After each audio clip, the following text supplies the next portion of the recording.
Regresamos a esta edición de Al Cierre. Estamos analizando la herencia que dejó para El Salvador la gestión del presidente Mauricio Funes. Nos acompaña en nuestro estudio Michelle Chinchilla, politóloga, analista internacional. Desde El Salvador, Guillermo Miranda de FUSADES, y en Costa Rica, Daniel Matul de la Universidad de Costa Rica. Guillermo, FUSADES en uno de sus análisis concluye que hay inversión, empleo, vivienda, educación y salud, son áreas en las que el presidente arroja Funes algunos déficits. Sin embargo, pareciera que el tema de seguridad pública fue el lastre más grande que arrojó su gobierno. ¿Es así? Claro, partiendo que los fines principales del Estado precisamente salvaguardar la vida y la integridad, ese rol en El Salvador se ha deteriorado, y en el último quinquenio con el presidente Funes lo que se aprecia es un cambio de enfoque constante. Hemos tenido en estos 5 años 3 ministros de seguridad reaccionando a coyunturas, implementando ley antipandillas, por ejemplo, que tenían que ver incluso con periodos de gobierno de Arena.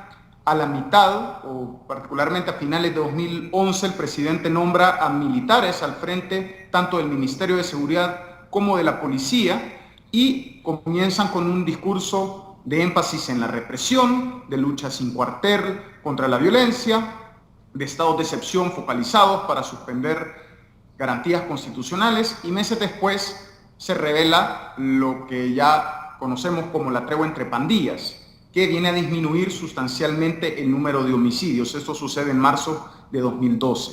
Luego estas personas salen por un fallo de la Sala de lo Constitucional que declaran inconstitucionales estos nombramientos, porque dicen que tras los acuerdos de paz no cabe en la doctrina de seguridad el nombramiento de militares. Ingresa el director de la inteligencia, el ministro Perdomo, y aquí hay otro enfoque.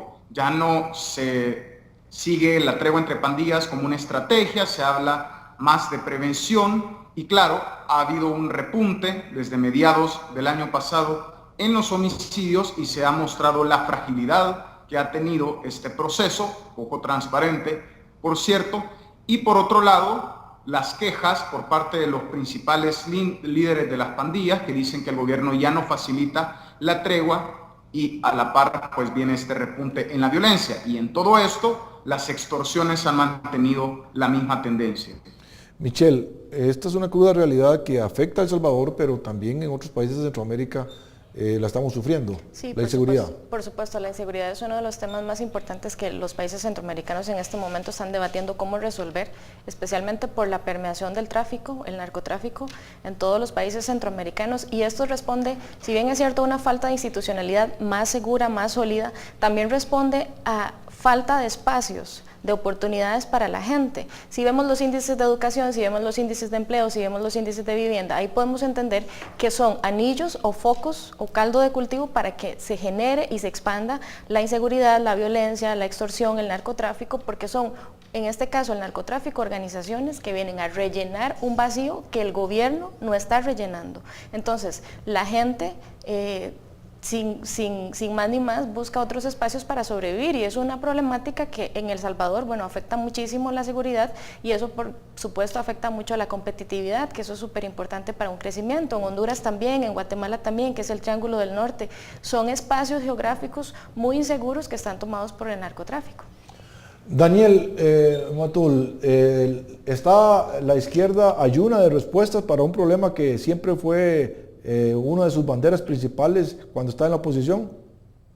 Pues mire, yo creo que a la discusión de seguridad efectivamente la izquierda llega tarde. Y no quiero decir solamente la izquierda, sino quienes hemos estado trabajando los temas de prevención y abordaje de la seguridad desde, digamos, enfoques no represivos, llegamos tarde al debate.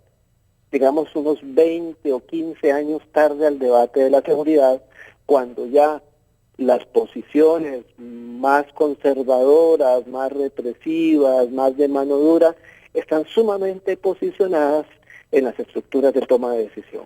Entonces, claro, revertir ese proceso es muy complicado. Y eso le ha pasado a todas las sociedades centroamericanas, incluyendo las que menos han aplicado el concepto de mano dura, que ha sido Costa Rica y Panamá, Nicaragua también. Entonces sí es una constante en la región la dificultad de cambiar el enfoque represivo por otros modelos que tengan un efecto en la reducción de las tasas de violencia, en las tasas de homicidios, en las tasas de delincuencia común. Entonces sí es una dificultad no solamente del gobierno de Mauricio Funes, sino de la mayor parte de gobiernos de la región. Para no ir muy lejos, ver el caso de Guatemala, donde una funcionaria, la fiscal de la República, logró hacer cambios importantes en la administración de justicia para los casos de crimen organizado, y en poco tiempo prácticamente no le cortaron su periodo, y la administración del Estado no está dispuesta a renovarle su periodo. Entonces eso significa que en aquellas acciones donde hemos tenido éxito, los mismos estados cortan esa posibilidad de seguir. Guillermo, quisiera más o menos que me sintetizaras cómo será recordado Mauricio Funes en El Salvador. Bueno, más allá de déficits en áreas particulares como educación y seguridad, creo que lo que queda es la confrontación. Precisamente la alternancia abrió expectativas para avanzar en democracia, y eso implicaba el diálogo, y el presidente, contrario a esa iniciativa que tuvo en un inicio, se dedicó a confrontar, a descalificar a cualquier adversario político, incluso amenazarlo con acusaciones penales cuando no le compete, porque esto es materia del Ministerio Público, y también por las crisis institucionales que tuvimos en 2011 y 2012, cuando la presidencia, en complicidad con la Asamblea Legislativa, intentan desarticular la Sala de lo Constitucional, porque todavía hay una cultura de aversión a los controles y de una aplicación verdadera del republicanismo. Estos son los retos, en parte institucionales, si los podemos catalogar en esa línea, del próximo gobierno a superar. Muy bien, vamos a ir a un corte comercial y regresamos con las perspectivas a futuro que vienen para El Salvador y, por qué no, a Centroamérica. Vamos a un corte comercial.